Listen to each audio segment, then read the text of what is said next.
Take a girl and a guy, and they fall madly in love and form a family. Sprinkle in some counseling degrees and a doctorate, a dream of transforming relationships as we know it. And 20 years later, we give you power couple Dr. Ray and Jean Ketkodian. And this is their podcast, Couples Synergy.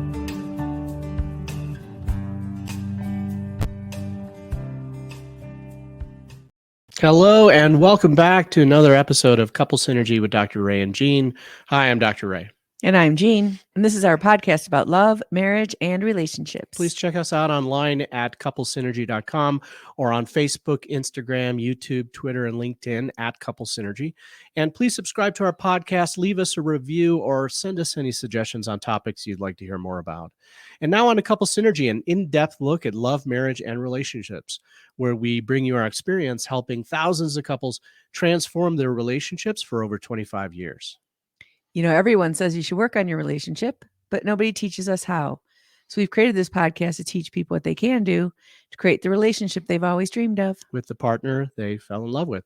On today's episode, we welcome Esther Siegel and Spencer Brewer. They've been a couple for nearly 5 decades, and they are co-authors of Lost and Found, Assemblage Artist of Northern California. Thank you so much, Esther and Spencer, for being on our podcast today.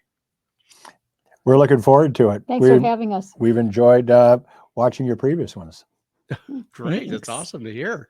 Well, you know, before we get into what you guys do, why don't you guys tell us a little bit about yourselves? You know, how old are you and how long have you been together? Obviously 5 decades, right? And then what do you do for a living? Well, Go for it. I'm almost 73 next week. And I'm a licensed marriage and family therapist in California. I also teach horseback riding, and I've been doing both of those for 35 plus years. I also use horses in therapy, doing equine assisted psychotherapy. It's a ground activity, it's not a riding activity. And I got into art, never was an artist, never identified as an artist, never took any classes, started out doing scrapbooking with my family photos and moved into greeting cards, making unique greeting cards, pop-up cards, exploding box cards. And you taught classes on it too. Yeah, I love 3-dimensional stuff. So I had a lot of 3-dimensional cards. And then I moved into book art, which is taking a book and folding it in particular ways that you have a teapot or you have an animal, and I started putting 3-dimensional objects on that. And that's how I kind of moved into this assemblage art, by using 3-dimensional objects. And basically assemblage art is where you paint or you do a sculpture with objects instead of having the artistic talent of making using paint or pencils or something and making it look perfect like something else. You take objects and you make new things out of it, new shapes. So that's a little bit about me and where I'm at right now. I've been in the music business my entire life. I am a composer. I've got 15 albums out, and then I was a record producer and a concert promoter for many years. Made a lot of records with a lot of people. And I've been a piano technician. I'm a master piano technician, been doing that for 45 years. And through all this, I've been in various mediums of art throughout my life. Obviously music, and in the physical realm, I used to do art when I was much younger, drawing, pointillism. Then I got into making weird sculptures out of things you'd find in a salvage yard to make musical instruments, and did that with modern dance companies and created stuff in the background with that. And then we had a music store, rebuilding pianos, selling all kinds of instruments, repairing instruments. And when we finally closed the store down, we moved the shop here to the property. And through a series of events, I got out of the music business. And my focus was, now we had this barn filled with tools, filled with old music parts. So I started making assemblage art out of instruments and other things that we had collected. little did either one of us know that's what we were doing when we started it. It was very organic. It was natural for me to get into it from this angle. And it just kept expanding and expanding to where we were doing galleries and museums and showings and things of this nature. Then we created the book, as Esther was talking about, and then what you all are referencing, which brought us into this whole paradigm of what else can this do, this book and this concept and this medium. That's the short version. Cool. Can you tell us a story how you met? Well, okay. I was a single parent of a 3-year-old at the time, and I was asked to. I was called into to work at a place that I had stopped working at because somebody was going on vacation, and it was a pharmacy that sold herbs, and this was in the early 70s, and so I just filled in for Tom for about 4 or 5 days, and Spencer was on the road as a traveling herb salesman. Herb, ginseng, and naturopathic care product stuff out of Austin, Texas, when I wasn't living as a musician down there. Go ahead. So he was traveling 4 states and making a circle: Louisiana, Texas, Arkansas, and Oklahoma. Picture a hippie van with all the hippie curtains, and it smelled heavenly because it had all this incense and all these smell good things you would sell to health food stores and co-ops.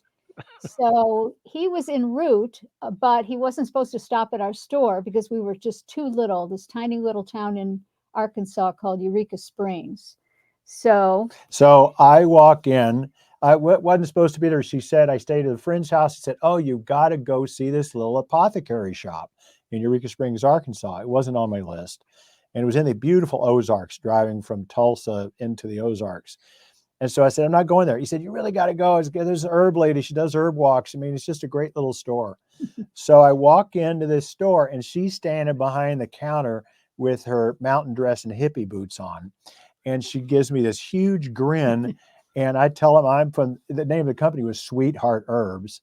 And so I tell him I'm Sweetheart Herbs. We were the big herb company at that point, alternative herb company. And she and Jerry, the pharmacist, who is also, he owned the place, they go, oh my God, Sweetheart's here, Sweetheart's here. So I turn around to go get my stuff in the van, show and tell. I'm there to sell stuff.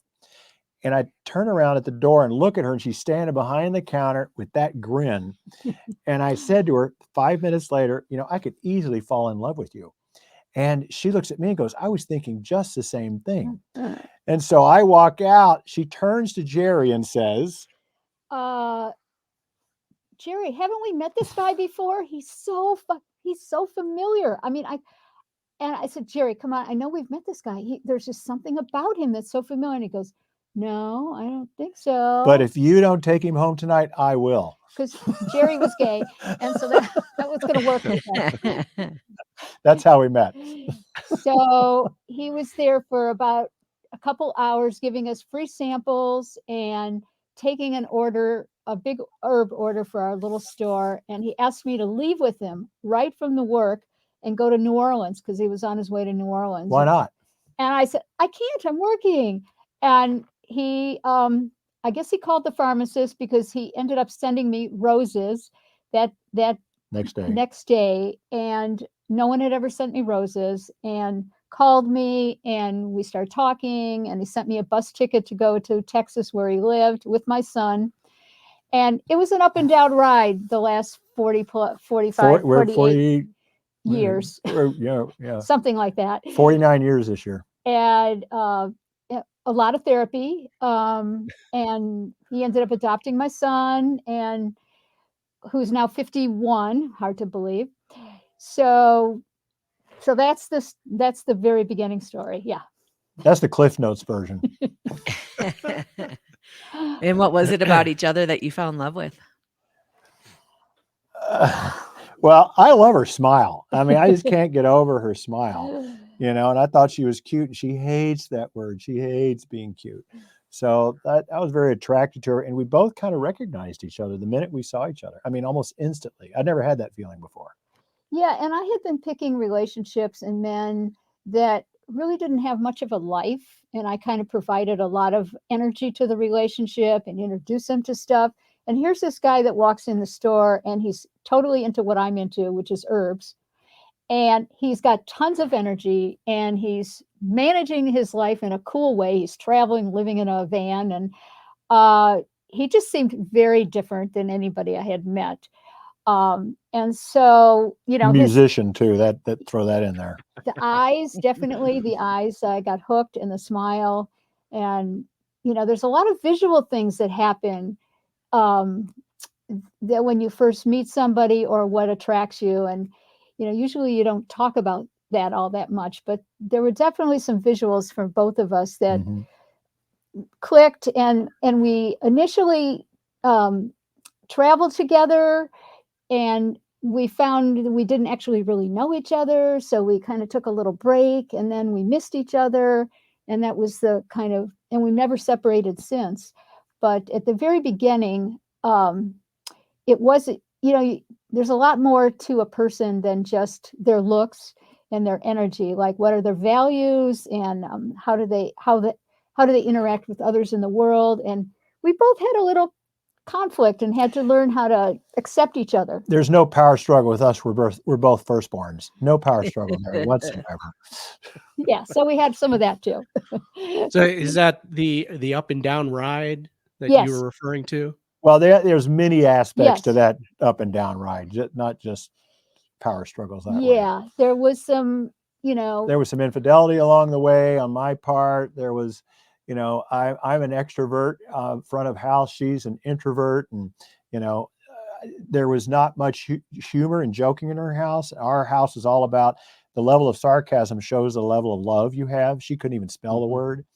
You know, so we had to figure out, there's you know, so many I had aspects. to live with his sense of humor, and we actually figured out a little signal. It's like this, taking your two little fingers, because I would get so offended by what he would say, and he was being sarcastic Or funny. or funny, and I didn't get it.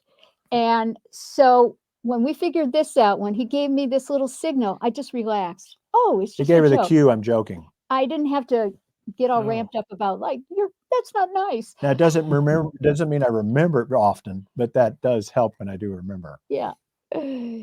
And we did a lot of counseling over the years, lots and lots of workshops. Our most meaningful counseling was, we were in a psychodrama group that met once a month for a weekend, and we were the only couple. The rest were individuals, There were 9 of us, and we did this for 4 straight years. and it Wow. was more It was intense. experiential, and we were able to really get to know ourselves in a different way than just kind of traditional psychotherapy. And a lot of extra tools because of, we're witnessing and participating in everybody else's psychodrama. So that really helps a great deal. And then the thing that was the most powerful for me along our trek was doing Reichian therapy, really intensive Reichian therapy, so I could help lose the anger of growing up in my father's house. So that was really healing for me at the time. So what I think that's one of the things that actually probably helped us deal with the things that bothered each other, which was that we have the same values about personal growth. Yeah.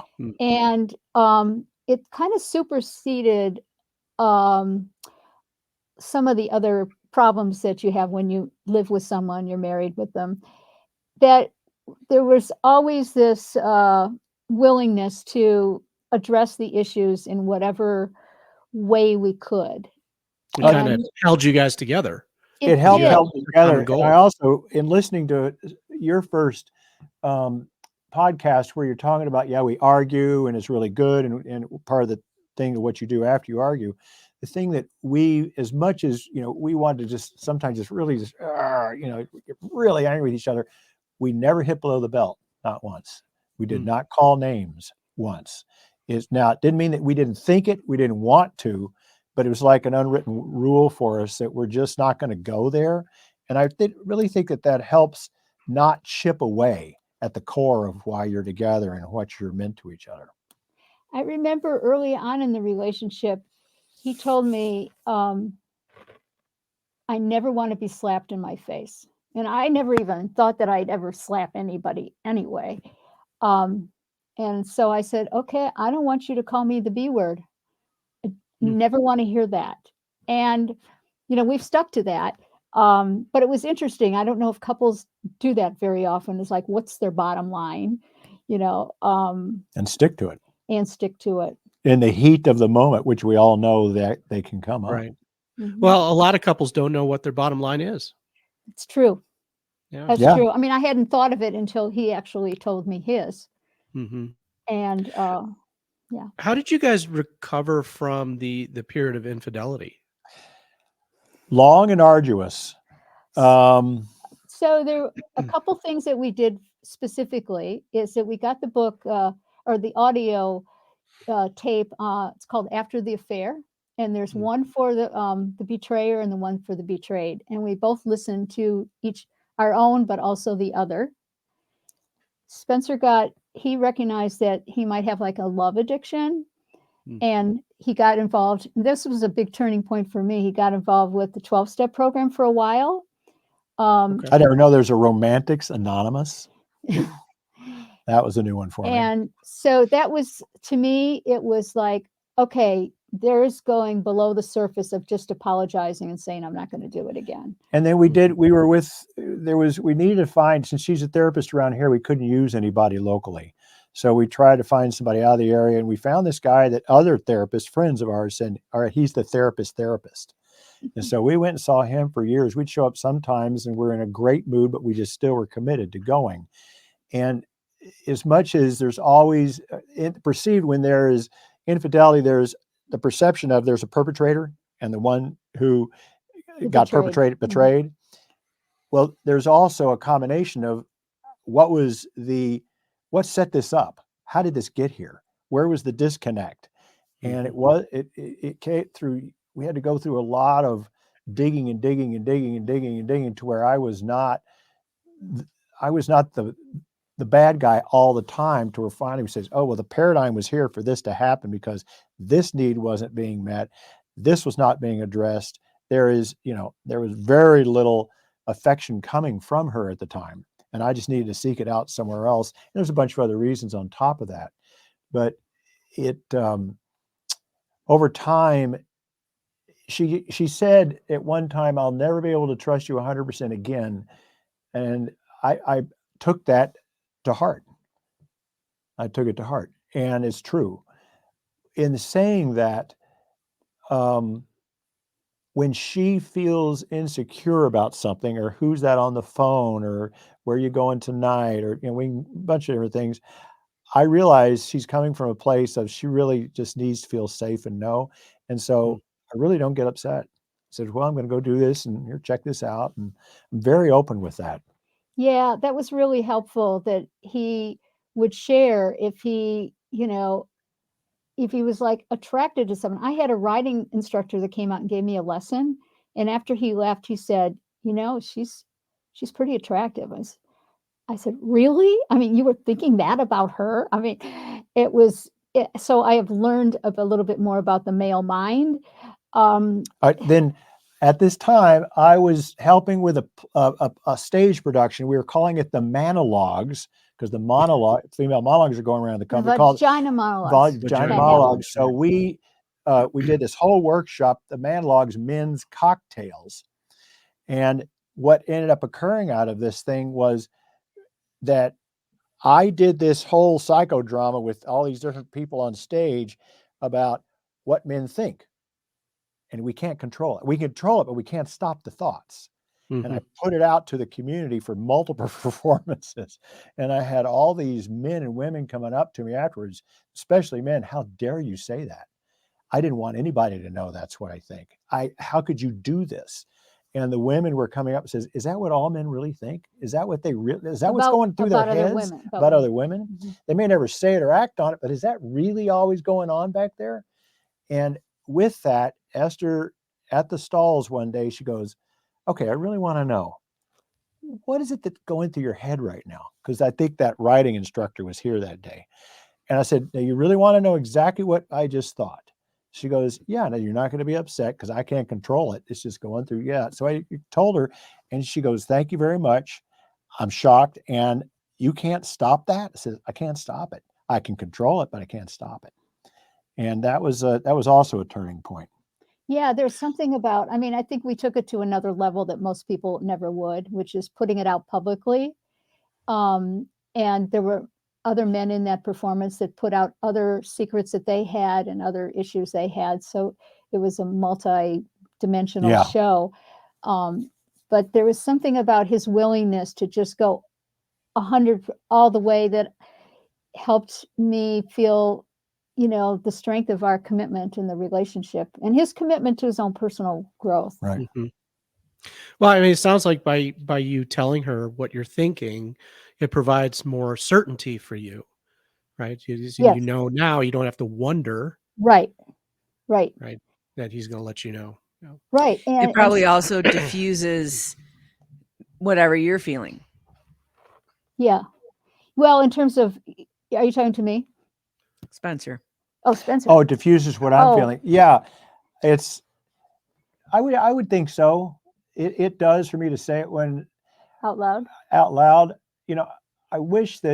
really do wish that growing up in the 50s and 60s, all the ads and the sexualization and all this stuff was just not crammed. I mean, it's not just that period of time. It's just when I grew up, just crammed down our throat to where if I never saw another female again, the images will never stop.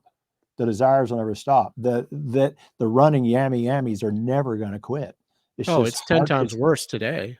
It's hardwired. Oh It's my gosh, worse kids now. are getting exposed to porn in elementary school, and Yeah. It's way worse today. scary. Yeah. Yeah. So I And think it putting it out- hijacks you. Yeah, exactly. It hijacks me. And I'm really telling the truth here. I'm really glad I've dropped testosterone levels a lot. I think it is so wonderful as you age that, you're just not this walking cauldron of testosterone. It's great Fantasy. that happens Yeah. over time. Yeah. So, tell us about what prompted you to become a therapist then? Okay. So I was on track at college. I dropped out of college after a year and a half in the late 60s, and decided to go back to school after I met Spencer, to go into a college for horses. I wanted to pursue horses, my love. Equestrian science. And so I went to an all-girls school to get an equestrian science degree. And an incident happened where my sister came to visit, and we lived across from the state mental hospital in Fulton, Missouri. And because my sister was there, I got the guts to say, let's go over and visit the hospital. I was just curious what the hospital looked like. How many people want a tour of a mental institution? But they did. So we went in, and I said, hi, can we look around? And she goes, no, but you could volunteer. I said, oh, interesting. So I ended up volunteering, and I didn't know what the heck I was doing. I brought art materials up to the top floor of the chronic schizophrenia long-term males. And it was just like in the movies with the Cuckoo's Nest, lots of locks and stairways and cages to get through. And I didn't know what I was doing, but I just sat down and, started talking to people and having them draw. And I'd come home, and my mind was just racing with questions about mental illness and what was the difference between them and me and what made mental illness. And the long and short of it is I started doing a lot of volunteering there, and I started taking psychology classes, and I switched my degree to psychology. And all the volunteering work I did, I was able to put into classes of independent study. Ended up getting Psychology Student of the Year, and switched my degree and knew I wanted to be a psychotherapist. And in the 80s, early 80s, the only more progressive schools in the States were on the West Coast. Most of the psychology programs were around research. So we moved to the West Coast and I went to school at John F. Kennedy in Northern California. And when we graduated, we were tired of renting, so we wanted to buy some land, but we couldn't afford anything in the Bay Area, and I wanted something where I could have a horse. So we moved 2.5 hours north to where the vineyards are just ending and the redwoods are just starting. We're about an hour and 10 minutes from Pacific Ocean, Mendocino, and Fort Bragg. So it's a really nice place to live, and it's a little more progressive area politically and everything, open to arts of all kinds. So we've been here 40 some We've been years. here 39 years this year. 39 years, yeah. Wow. So that's how I got into psychotherapy. Okay. And she's also been a what do you call it? A clinical supervisor for other therapists. Yeah, done a lot of things in the psychotherapy world. Substance abuse, a lot of substance abuse work, and Okay. yeah. Well, tell us about the artwork and kind of how did this start, and kind of what prompted the book and what's upcoming for you Okay. guys. Well, we were doing the art together. I was doing it on my own, and she started doing it, and we were supporting each other in the barn. We have a pretty large barn filled with thousands of objects. So let me say something here. The cool thing about assemblage art is that you get to collect things, and you collect interesting, cool Very things, interesting stuff. shapes, old things, glittery things that that you like. And so once you start collecting things, you have to start categorizing them and organizing them. And so we started doing that, as you could imagine, thrift shops and flea markets and estate sales, and just going through our stuff that we were going to throw away, like bottle caps, now become an object. So I just wanted to intervene that. That's part. fine. So we started doing it, and she started doing it in the barn as well, doing her own. And we found that we were supporting each other of, well, have you tried this? We'd walk up, have you tried out? We'd look at the other's art and put something on it. And it says, no, I don't like that, or I like that. And the key here was not being attached to them liking what we're suggesting. Very, very important. It's just an artistic suggestion. And then we've done a few together. And through all this, Esther wanted to find more periodicals, books or magazines that had to do with this particular art form. So she was going online and buying whatever was out there. And there was maybe a half a dozen that were dedicated to just the art itself, not the making of it, the crafting way of doing it, but just as a catalog, so to speak. And most of those books were the artist had one page and then one page their art. That's it. Now remember, there's only a half a dozen in the country that we could find. So she said, couldn't find any more. There are no magazines. There were no periodicals. And she says, well, why don't we make our own book? And I've been a producer of records for years and years and years, and wine labels. So I said, well, yeah, I just kicked in because my producer. At first you said what you were a little reluctant. Probably. And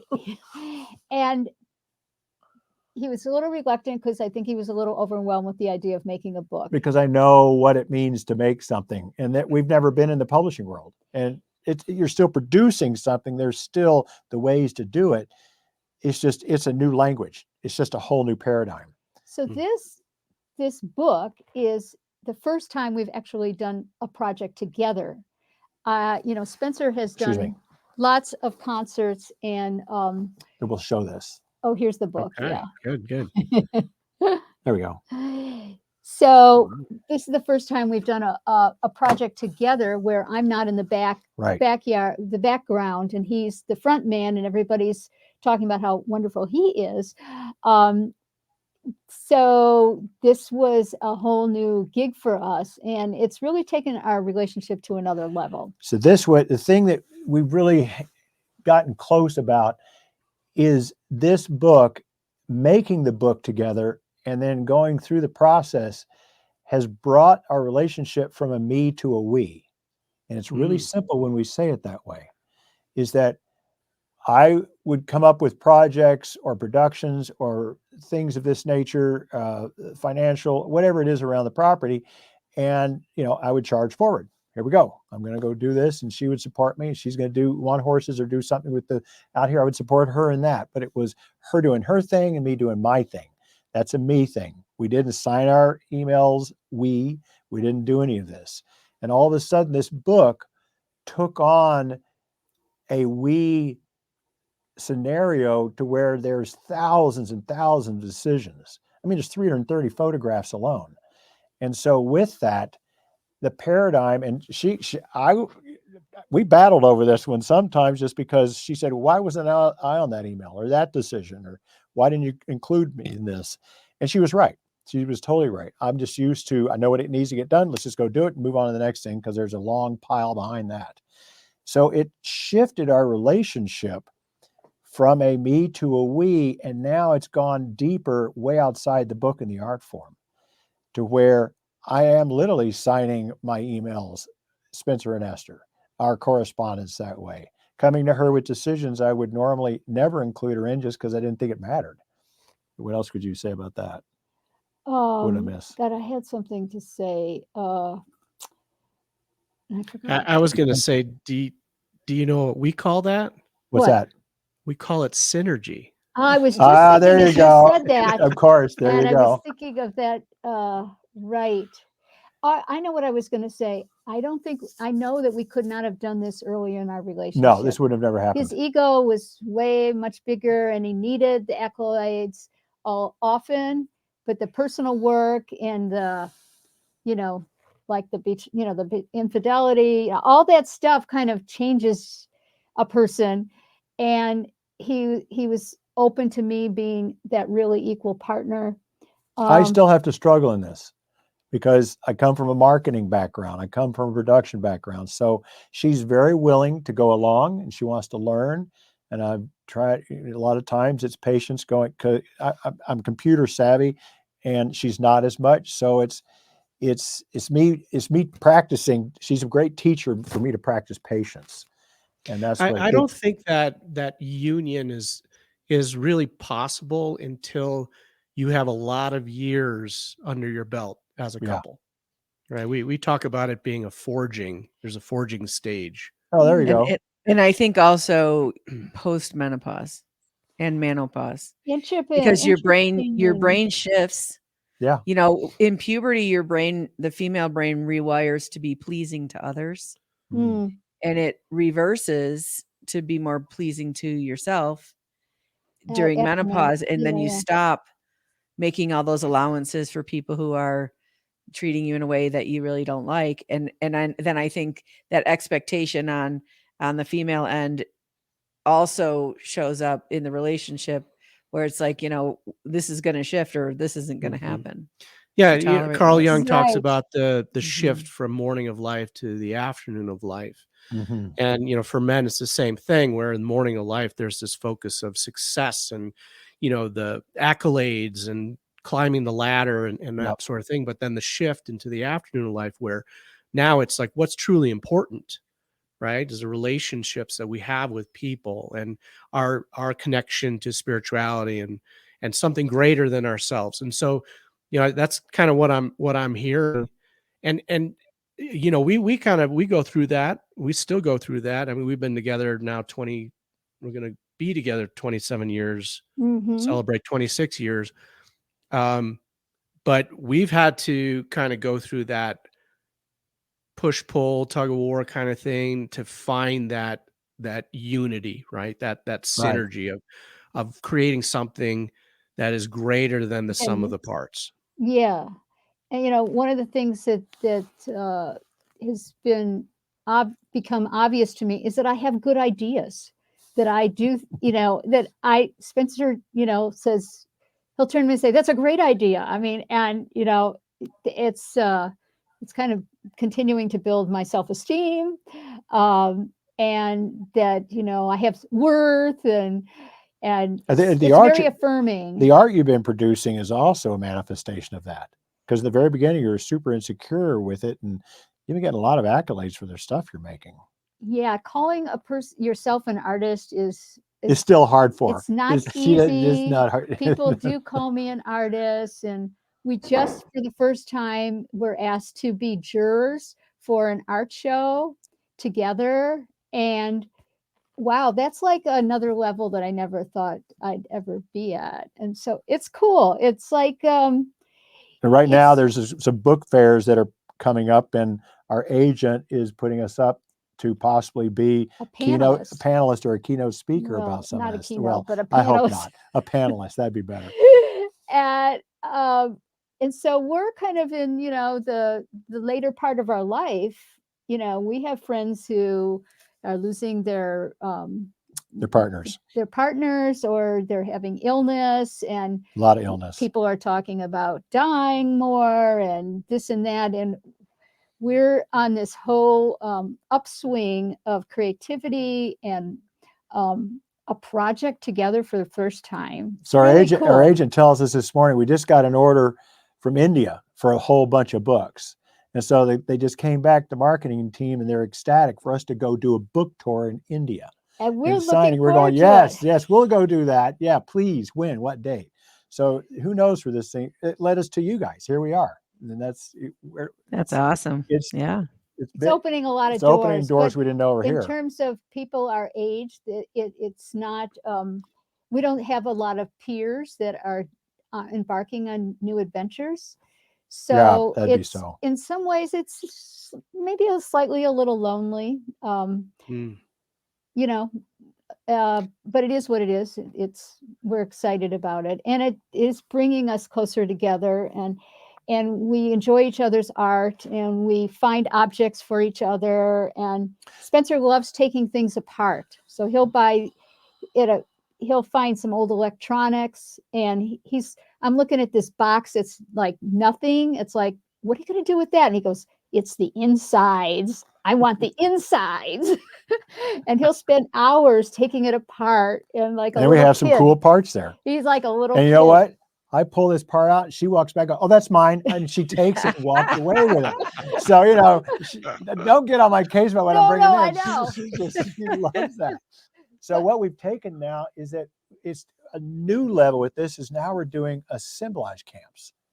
And so keep people sign up. Maximum is 8. And they come to the barn. There's a theme around a box. We've had it recently, a case. And we have 7 or 8 different stations around the inside of the barn, and they have access to 95% what's in there. And it's massive how much stuff is in there, or they'll bring some of their own. And they're there for 8 hours. We bring them lunch, and she and we cannot stop. There's so much energy in the room. How do I do this? How do I do all that? What do you think about this?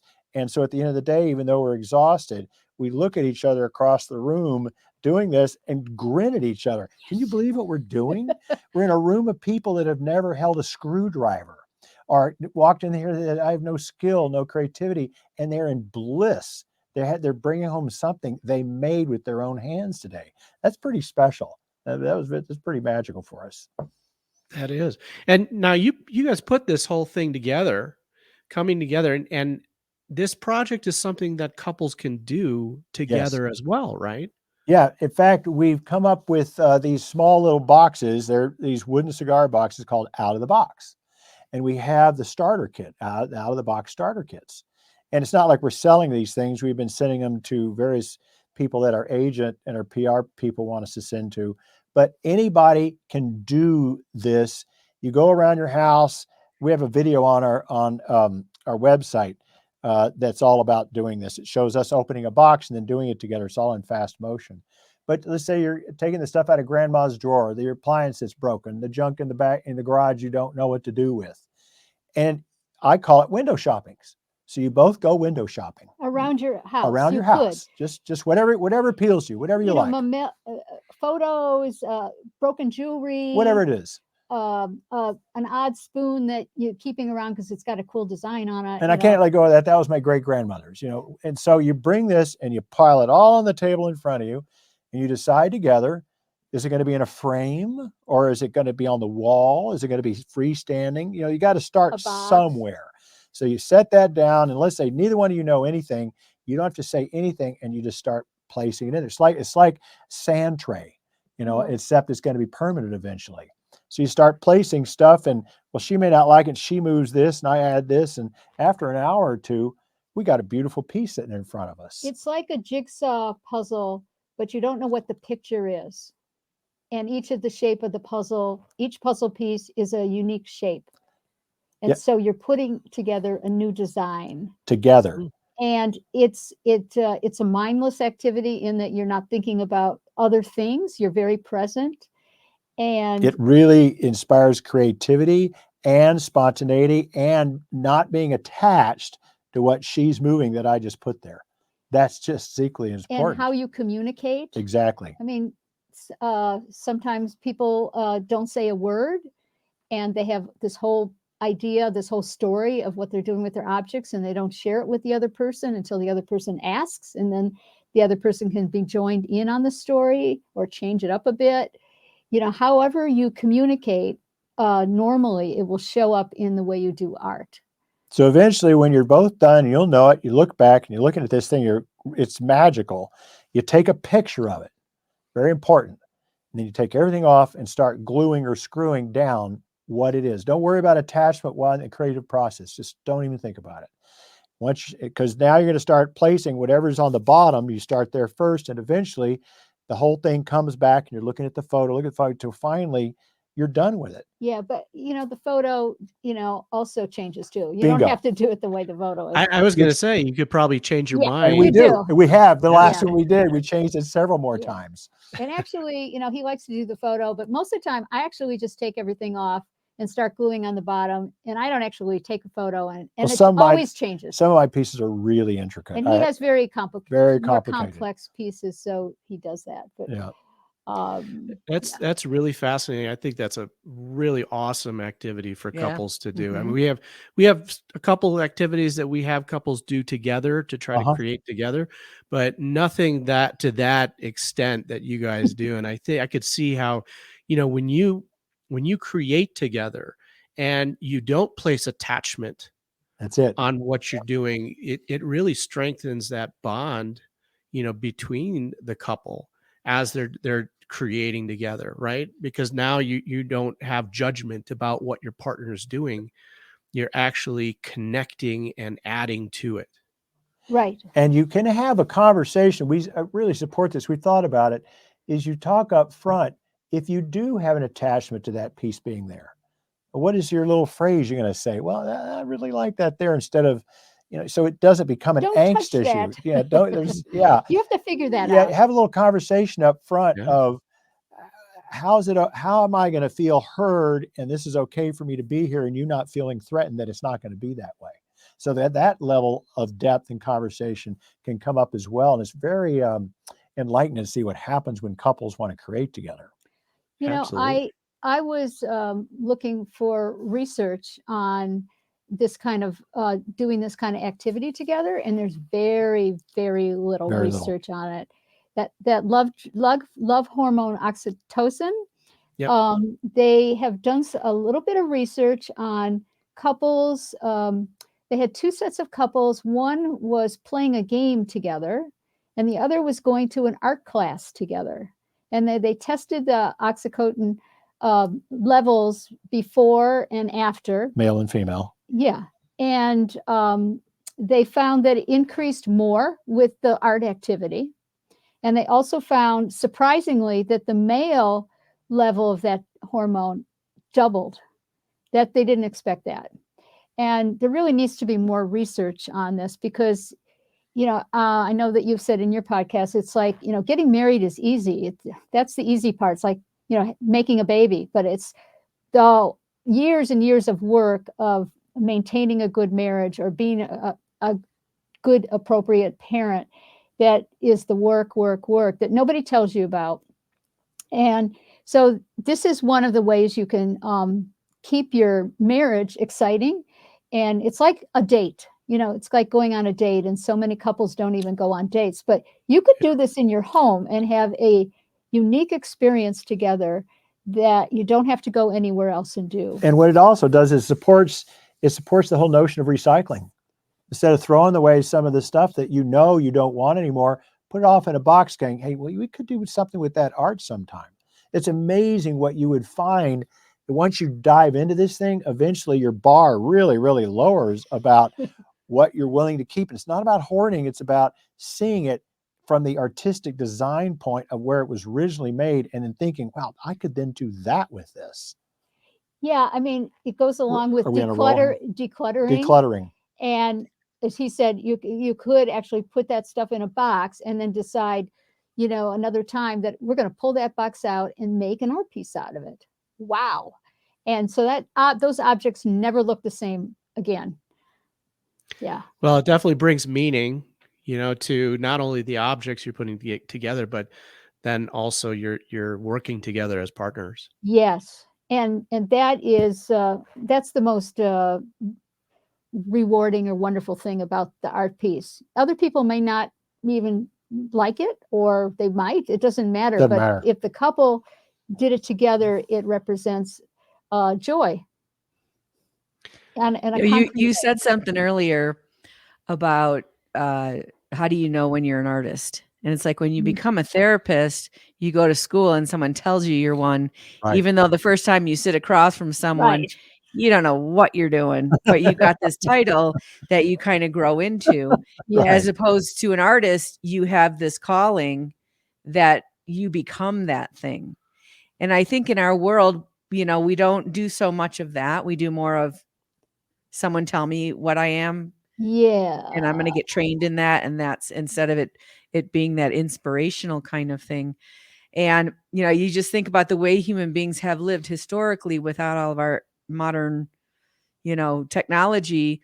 You used to sit on your porch and talk to your neighbors and you would have that natural bonding time that we just don't have anymore. Or you'd have to recover from a storm and you'd have to do some of this stuff. It's like you guys are creating something that brings that back to relationships and to the world, that you don't really have to do it, but it's so good for us when we do.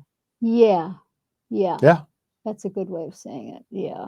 Very much so. And when we share it with others through this assemblage camp paradigm, it's even more rewarding than we ever thought it would be. Yeah. My favorite thing someone said recently was, who would have ever thought that, what we're doing with the camp is that we rented some gallery space. So all the people who want to put their art in the gallery for 1 month can do that for a show. We're calling it Casing the Joint. And so one person who's never done any art wrote me back and she said, I want to be in the show. And she said, who would have ever thought that that being on my bucket list would be being in an art gallery? Who would ever thought that I'd be an artist in a gallery and that would be on my bucket list? And she's in her 70s. She was so far from her reality, and yet she got to widen her horizon there. And her piece was complicated. Hers was hard.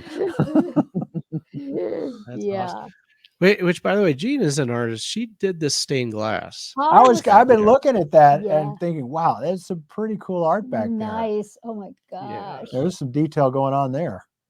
Yeah. Yeah, it's actually, I took a picture of the mountains that are that way that we're seeing out our window. Yeah. And then I blew it up and then I traced it. And so the purple up there, those are our mountains out there. And then we don't have a lake here, but I made a lake. Oh, that's coming. Some animals in it. Yeah. Yeah. That's a future vision that lake will be there. And then it has lighting behind it. And when the lights are on, they're the LED lights that change colors, and it goes from like day to night. Oh, that's very sweet. Nice. Very cool. Very, very cool. Yeah. But I've never done one for anyone else. I just do them for myself. There you go. Yeah, it was a stretch for me in particular to be in an art gallery for the first time, that other people come look at it and I put a price tag on it, and I'm getting more comfortable with it. And I have to say, compared to being in our house, having your art in a gallery with the perfect lighting and, usually white background, it can really make it glow and be gorgeous more than it already is. I had no idea as an artist. I've been an observer of art in galleries, but I never had a piece in a gallery. So it's a whole different experience. Yeah. And I understand that we have a sample box coming our way. Now you too, have right? it was sent to you, and it's a book, and you have an assemblage kit, a starter kit. We call it out of the box assemblage starter kit. So there'll be a bunch of items, and you can also collect items of your own. You don't have to use just those items. And you'll have a cigar box. Everything's recycled. Nothing is bought. And other Well, the than two glue we bottles. did send you a couple little tiny little glue bottles. And so go for it. If you wouldn't mind, you could send us a picture of it. We're putting it on our website of different people's art pieces. And there's a brochure in it. It shows where you can go to our website, and it says out of the box, and you can watch the video of us doing one in fast motion to see how it's done. It's kind of cool. It's fun. Cool. That's awesome. And what is the website for our viewers? Which is harmony, like harmony. And then the second word is gates, like the gates of a horse. So GAITS, harmonygates.com. And that's where they can get a copy of your book and a copy of the kit. Yes. Yeah, not the kit. We don't sell the kits. We are not selling the kits yet. Okay. But by special request, we just like to do that. You know that we have discovered that people keep telling us that this is an incredible idea. Yeah. And it could be a business. And we're not there right at the moment. We do have a lot of items we could make boxes. But it might be a next step for us. We're not sure. We even came up with the idea 2 weeks ago of doing these boxes and have therapists use them in their therapy sessions. Yeah. That's what I was thinking. Yeah. And now she could market it, a smaller market, hopefully, that, therapists now can use it within the paradigm instead of a sand tray where you're building the sand tray. And then at the very end of it, you knock it down, you leave. This is you take it home. And you can change it, or you can concretize it and glue it all together. We had one friend do it, and he came back and goes, it's your own personal Rorschach test. I said, oh, yeah, I guess it is. Yeah. Yeah. So, I am thinking about, I've been trying to figure out for years, actually, how to bring the assemblage art into the therapy room. And once we made these boxes, it makes sense. It really made sense. And I just did it with one couple, and it was very telling and very, just very therapeutic for them. So I'm going to start doing it with individuals and families and see where it takes me in terms of the therapy. I had a thought that they could have pieces that represent trauma, and then pieces that represent protection. Yes. And very cool. Yeah, so what I do that in the sand tray. They take a picture of the tray, but then they leave. But to have it with them, yes, that's powerful. She has a pretty huge sand tray collection. So it's 3 walls filled with stuff. For your listeners, sand trays is a tray of sand and a whole bunch of little miniature objects of all kinds of different things. To represent stuff in your life. And that people will put them in the sand tray and work with the therapist. So sometimes when we're looking for an object for our assemblage art, we actually go into my sand tray collection because it's fine. I have probably 2,000 items, figurines and stuff. So sometimes we actually rob from that. Cool. So last question. Go ahead. Real quick. Just you asked for the website. If anybody's interested about the book and just the journey and the artist in there, that's lostandfound.art. Lostandfound.art. Mm-hmm. Oh, great. Yeah. And we're going to put all these links in the show notes. Okay. Sorry. You'd asked. I forgot about that. That'd be perfect. Yeah. Very cool. So last question. What is it that your partner does that they love you? You want one answer? Yeah, whatever. Okay, whatever. Go ahead. Okay, I got 2 little things. Okay, he reads to me at night because it helps me fall asleep in bed, and he makes dinner for me. I like him making dinner for her. Mm-hmm. When she is walking through the room, and she'll just touch me on my shoulder as she's walking by. It's as simple as that, because she comes from a family that didn't do that much. And early in our relationship, it just never happened at all. So I know that she's thinking about me or caring about me at that point. And the other one is she loves to bake. And so when she makes something and she thinks it's not good, and I start eating it, and she really, really, really, I know that she's, there's an appreciation thing going on there.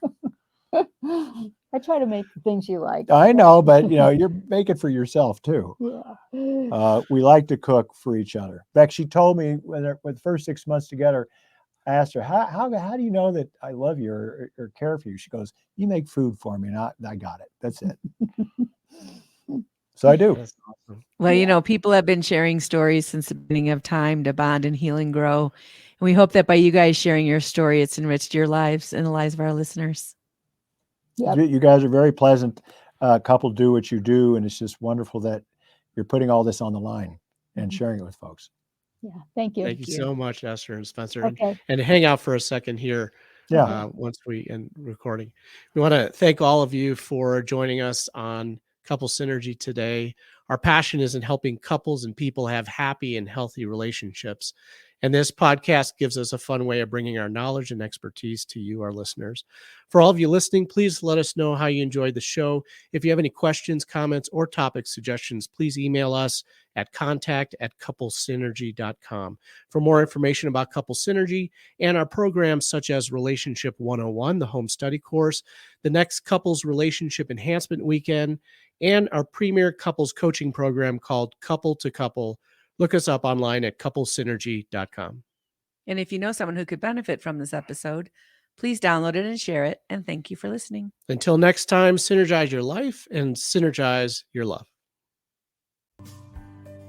You have been listening to Couple Synergy with Dr. Ray and Jean Ketkodian.